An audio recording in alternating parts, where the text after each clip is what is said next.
इसको ऐसे ट्रीट करोगे? चलो आपके साथ में। धिक्कार है ऐसी सोसाइटी पर और लानत है उस बुजुर्गियत पर जो एक बच्ची को रस्सी से बांधकर अपनी जीत समझती है। हिमाचल प्रदेश के ऊना से जो विजुअल सामने आए हैं, अगर उन्हें देखकर भी खून नहीं खौलता तो सच कहूं, अंदर की ह्यूमैनिटी ऑलरेडी मर चुकी है। इसने हमारे अमरूद तोड़े। एक छोटी सी बच्ची, शायद भूख लगी होगी, शायद बस बचपना था, उसने पेड़ से एक अमरूद क्या तोड़ लिया। एक एक्स फौजी ने उसे दुश्मन समझ लिया और सीधा बैटलफील्ड बना दिया। शर्म नाम की चीज होती है और फिर एक लिमिट होती है गिरने की।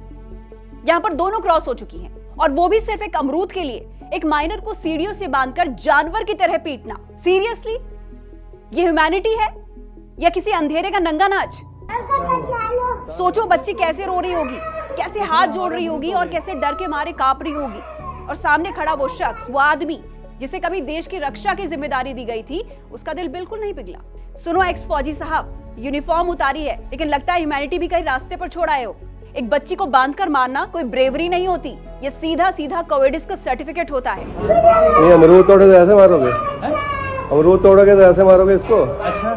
और जब एक मर्चेंट नेवी के कैप्टन रोहित जायसवाल ने आपको रोकने की कोशिश की तो आपने उन्हें भी डंडा दिखा दिया।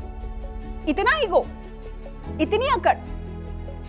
लेकिन जैसे ही पुलिस का नाम सुना, सॉरी निकल आया। मैं बच्ची के बारे में बोल रहा हूँ, जो मैंने बच्ची को बांधा था, आगे से ऐसा काम नहीं होगा।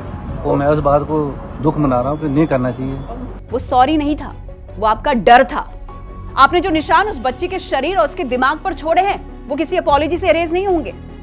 आपने सिर्फ एक बच्ची को नहीं मारा, आपने उस वर्दी को कलंकित किया है जिसे असली सोल्जर्स अपनी जान देकर इज्जत देते हैं। सल्यूट है कैप्टन रोहित जायसवाल को। अगर वो वहां नहीं होते तो शायद ये कहानी और ज्यादा डार्क हो जाती। यही होती है रियल ब्रेवरी, कमजोर को दबाना नहीं बल्कि उसे जालिमों के हाथों से छुड़ाना। ऊना पुलिस ये कोई सिंपल असॉल्ट का केस नहीं है। This is torture, this is child abuse, this is straight up criminal violence. और सिर्फ एफआईआर से काम नहीं चलेगा। इस आदमी को ऐसी पनिशमेंट मिलनी चाहिए कि अगली बार कोई भी किसी बच्चे पर हाथ उठाने से पहले 100 बार सोचे। और हाँ, माइग्रेंट है तो क्या, उसकी डिग्निटी डिस्काउंट पर आती है क्या? अगर सिस्टम ने यहां पर सॉफ्ट कॉर्नर दिखाया तो ये सिर्फ एक केस की हार नहीं होगी बल्कि इस समाज के चेहरे पर एक काली स्याही होगी। इसीलिए याद रखो, जस्टिस सिर्फ होना नहीं चाहिए, दिखना भी चाहिए।